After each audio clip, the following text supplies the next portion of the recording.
नमस्ते प्यारे सुनने वालों, आज हम एक ऐसे समय की बात करेंगे जो सिर्फ किताबों और काल्पनिक कहानियों में जिंदा है। एक समय था जब धरती पर एक अलग ही दुनिया थी। आज हम एक ऐसे रहस्य की बात करेंगे जो लाखों साल पुराना है।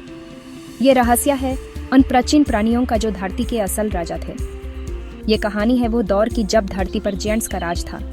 ये जेंट्स न सिर्फ बड़े थे बल्कि उनका प्रभाव हर कोने में था। हम बात कर रहे हैं डिनोसॉर्स की। ये प्राणी अपने समय के सबसे शक्तिशाली और रोचक प्राणियों में से एक थे। लाखों साल तक ये पावरफुल क्रीचर्स धरती के राजा थे। उनका शिकार करने वाला कोई नहीं था और उनका राज अखंड था। उनकी बादशाहत में हर साइज और शेप के डिनोसॉर्स थे। कुछ तो इतने बड़े थे जितने आज के घर, और कुछ छोटे जो अपने आप में एक अलग ही कहानी के रूप में थे। ये जायंट्स हर जगह थे, जमीन पे, आसमान में और पानी में भी। हर प्रकार के डायनासोर्स ने अपने अलग अलग हैबिटेट्स में जीवन को अपनाया। उनका राज ऐसा लगता था जैसे कभी खत्म ना हो। लेकिन प्रकृति के नियम अलग होते हैं और हर कहानी का एक अंत होता है। लेकिन फिर कुछ ऐसा हुआ जिसे यह सब बदल गया। एक ऐसे घटनाक्रम ने उनका साम्राज्य खत्म कर दिया जो आज भी एक रहस्य है। करीब 6.6 करोड़ साल पहले एक ऐसा आंधी आया जिसका असर पूरी दुनिया पे पड़ा और सब कुछ बदल गया। एक एस्टेरॉयड जो कई किलोमीटर चौड़ा था धरती से टकराया।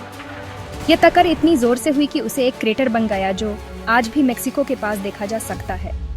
इसे कहते हैं चिक्सुलुप क्रेटर, एक प्राचीन घटना का निशान। यह टक्कर किसी भी डिजास्टर मूवी से ज्यादा भयानक थी। आसमान आग से भर गया और जमीन लाल होती जा रही थी, एक भयानक दृश्य।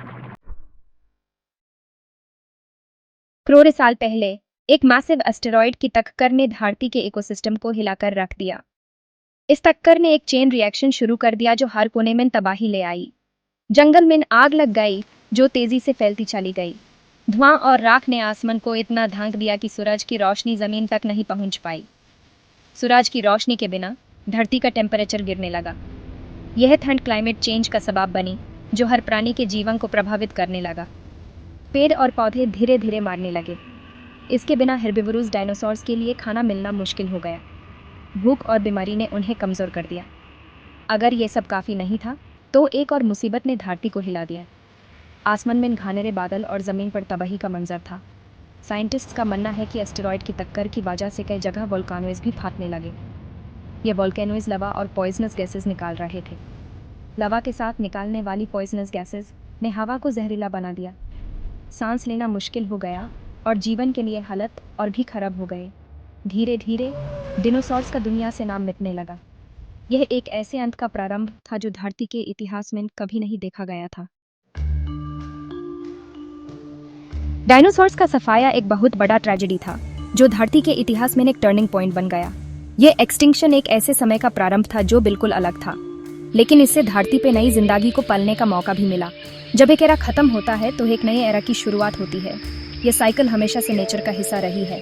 कुछ क्रीचर्स जैसे कि बर्ड्स आईएसएस डिजास्टर में बच गए। ये बर्ड्स जो आज हमारे आसपास हैं उन्हीं डिनोसॉर्स के एक अनोखे एवोल्यूशन का नतीजा है। आज की बर्ड्स एक्चुअली डायनासोर्स के डिसेंडेंट्स हैं।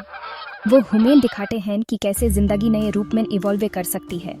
उनके एंसेस्टर्स की तरह वो भी आसमान में उड़ते हैं और हमें याद दिलाते हैं कि जिंदगी कितनी रेसिलिएंट होती है।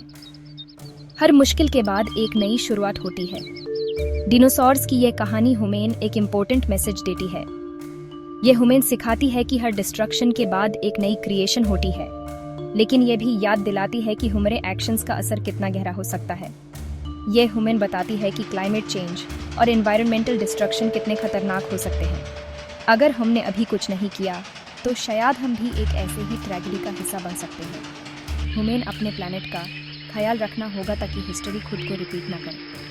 हर छोटी कोशिश जैसे पेड़ लगाना या पोल्यूशन कम करना एक बड़े बदलाव की शुरुआत हो सकती है।